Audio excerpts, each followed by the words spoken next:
Seperti apa mekanisme dan dampak rencana pembatasan BBM subsidi yang dilontarkan Menko Luhut Binsar Panjaitan? Kita akan bahas bersama Wakil Ketua Komisi 7 DPR Edi Suparno dan peneliti Institute for Development of Economic and Finance Indef, Tauhid Ahmad. Pak Tauhid, Mas Edi, selamat malam. Selamat malam, Mbak Livi, apa kabar? Kabar baik, saya ke Mas Edi dulu ya, Pak Tauhid. Ya, Mas Edi, jadi mekanisme yang disebut oleh Pak Luhut akan berlaku di 17 Agustus, itu sudah dibahas detail dengan DPR? sesungguhnya yang dimaksud dengan pembatasan itu sudah kita bahas cukup lama, bahkan sudah sekitar 2 tahun ya.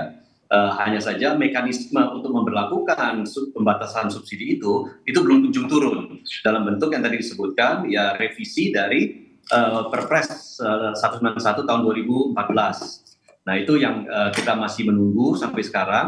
Dan kami menganggap bahwa kalau tanggal 17 Agustus nanti secara efektif akan diberlakukan pembatasan terhadap subsidi tersebut, itu otomatis akan diberlakukan Perpres yang sudah kita tunggu revisinya cukup lama. Jadi saya kira ini sesungguhnya sesuatu hal yang memang sudah ditunggu cukup lama, dan ini sudah 2 tahun lebih kami di DPR menyuarakan agar Perpres itu direvisi. Ya, tetapi tidak ada kata terlambat dalam hal ini. Lebih baik segera dilaksanakan daripada kita semakin lama mengulur subsidinya yang dipergunakan oleh masyarakat yang tidak berhak itu bertambah besar. Perlu diketahui juga bahwa penggunaan dari Pertalite 80% konsumennya adalah masyarakat mampu. Jadi tidak tepatnya sasaran ini sudah besar sekali dan sudah bertahun-tahun, kurang lebih begitu. Baik, tapi gini Mas Edi, wacana untuk pembatasan seperti yang disebutkan sekarang itu kan 1.400 cc ke atas sudah tidak bisa dapat BBM bersubsidi jenis Pertalite. Ini kan sebetulnya sudah digulirkan, bahkan tadi seperti Anda katakan sudah lebih dari 2 tahun begitu. Tapi katakan gini, ketika ini dilempar ke masyarakat, kemudian terjadi kegaduhan, tapi kemudian nanti perpresnya nggak jadi keluar lagi, batal lagi naiknya, tapi kegaduhannya sudah terjadi. Ini udah pasti bakal dibatasi nggak nih per Agustus, Mas Edi?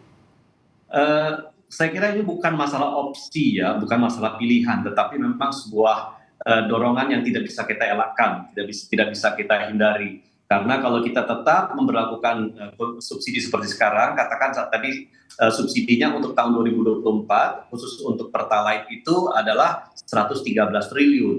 Nah, kalau 80% penggunanya itu adalah masyarakat yang mampu, artinya kurang lebih 90 triliun subsidi dialihkan untuk masyarakat yang mampu, yang tidak tepat sasaran. Nah, itu kan penghematan luar biasa besarnya kalau kita bisa kemudian alihkan untuk masyarakat yang betul-betul mampu, ya, yang tidak mampu dan atau yang membutuhkan, ya, misalnya untuk UMKM, untuk yayasan, ambulans dan lain-lain.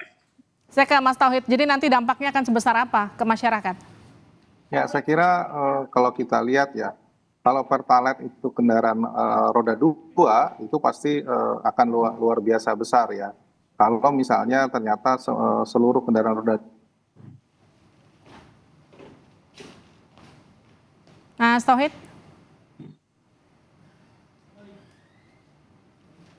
Mas Tauhid, oke. Saya ke Mas Edi lagi. Mas Edi, jadi kalau kita bicara soal faktor harga minyak, nilai tukar rupiah, penghematannya ini akan sebesar apa? Menurut saya relatif lebih kecil bagi kelompok yang bawah, tetapi bagi kelompok menengah yang katakanlah memiliki kendaraan motor, cc-nya lebih besar atau memiliki kendaraan mobil, ya tentu akan dampaknya jauh lebih besar ya. Karena kalau kita lihat, masalahnya kita belum memiliki data sekitar 120 juta kendaraan roda 4, berapa yang di atas 1.400 dan di bawah 1.400 itu masih belum clear. Kalau misalnya ternyata katakanlah yang di atas 1.400 jauh lebih banyak, maka tentu saja dampaknya bagi mereka cukup tertekan. Dan ini penyesuaiannya kenaikan harga BBM misalnya dari 10.000 menjadi katakanlah 13.000, itu sangat signifikan bagi mereka begitu. Kalau dampak ekonomi jelas ya, secara perlahan mungkin rambatan inflasinya terjadi, tapi mungkin tidak sampai efeknya kalau motor yang dinaikkan. Kalau mobil mungkin agak lebih perlahan begitu. Tapi kan Pak Tauhid, ini rencananya motor juga di atas 250 cc juga kena. Mobil di atas 1.400 cc. Jadi impact-nya kalau Mas Tauhid sendiri menghitungnya seperti apa? Kalau saya lihat sih impact-nya ya, kalau semua diberlakukan pasti inflasinya akan menggerek jauh lebih besar ya. Karena kalau dari sisi nilai dan volume, Pertalite itu paling besar dibandingkan konsumsi yang lain begitu ya. Tetapi karena ini mungkin separuh-separuh, ya efeknya juga lebih lebih separuh begitu ya. Ini yang tapi asumsinya tadi kalau jumlah kendaraannya katakanlah yang di bawah 1.400 sama persisnya dengan yang di atas 1.400 begitu ya. Kalau misalnya tadi ternyata yang di bawah 1.400 lebih kecil dan lebih dominan di atas 1.400, maka saya kira dampaknya akan lebih besar. Nah, yang kedua, yang biasanya akan terjadi fenomena adalah downsizing atau downgrading dari kendaraan. Bisa saja orang yang kemudian memiliki kendaraan di atas 1.400 melakukan proses penukaran atau pembelian kendaraan baru yang di bawah 1.400 agar mereka bisa tetap menikmati subsidi. Nah, ini yang kemudian juga harus diantisipasi begitu. Akhirnya efek ekonominya malah jauh lebih kecil, malah penghematan itu tidak terjadi apa yang diinginkan oleh pemerintah. Dan saya kira kalau kita lihat ya, apakah ini akan berimbas ke katakanlah masyarakat bawah, mungkin secara tidak langsung iya dengan kenaikan barang-barang yang terkait dengan industri. Tetapi kalau misalnya untuk makanan dan sebagainya, menurut saya sepanjang katakanlah transportasi logistik itu dijamin pemerintah, efeknya akan jauh lebih kecil begitu. Artinya Mas Edi ini untuk transportasi logistik itu tidak akan kena dari pembatasan BBM bersubsidi ini ya? Kita belum tahu persisnya bagaimana karena memang yang kami dapatkan informasinya bahwa hanya 2 pasal saja di dalam Perpres itu yang akan direvisi. Di situ disebutkan tentang kriteria yang berhak menerima, termasuk juga ukuran-ukuran dari CC kendaraannya, ya, termasuk juga nanti akan ada sanksi yang disampaikan bagi mereka yang melanggar ketentuan itu.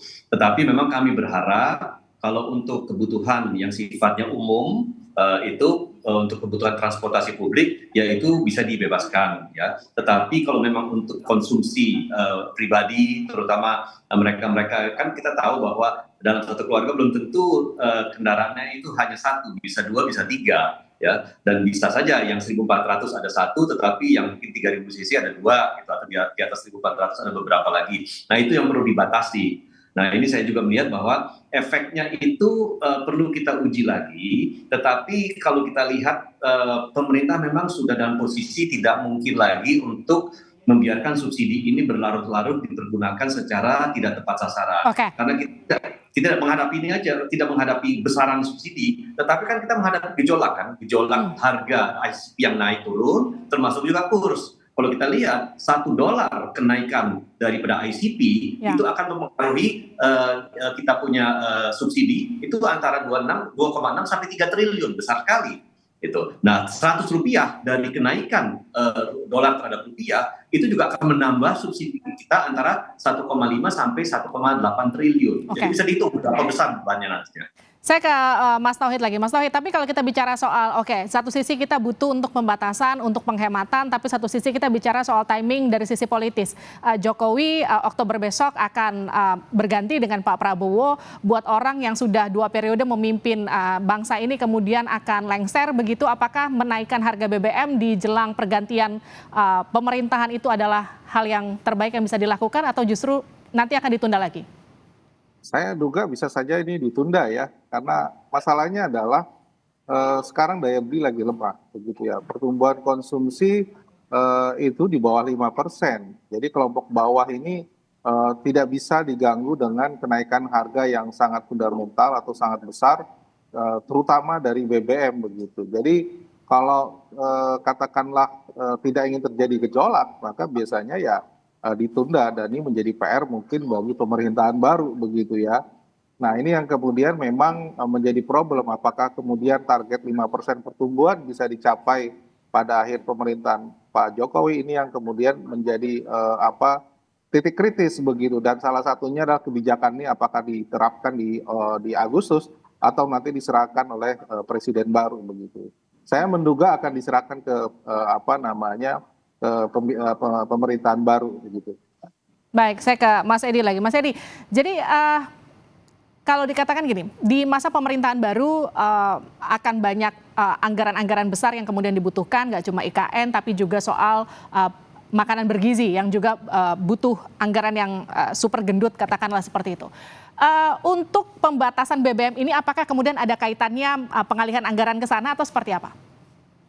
Saya kira tidak, saya tidak langsung mengaitkannya ke hal tersebut, tetapi memang ini adalah sebuah keharusan yang tertunda cukup lama, ya, bahwa akhirnya kemudian diputuskan. Saya kira itu membawa dampak positif bagi kita. Tadi saya sudah sampaikan, tidak ada kata terlambat, ya. Lebih baik kita lakukan hal itu sekarang daripada kita menunda-nunda lebih lanjut lagi. Karena toh yang menikmati ini 70-80% adalah mereka yang mampu kok. Jadi ini sudah betul-betul salah sasaran. Nah ini juga saya pikir itu perlu dilakukan rektifikasi secepatnya, dan saya tidak kaitkan ini dengan agenda politik ke depannya, apalagi terkait dengan pemanfaatan anggaran yang ruang fiskalnya relatif sempit, ya. Jadi saya kira ini pure keputusan dalam rangka untuk kita menyalurkan subsidi tepat sasaran. Oke, Mas Edi terima kasih, Mas Tauhid terima kasih sudah bergabung bersama kami di Sapa Indonesia Malam, sehat-sehat selalu.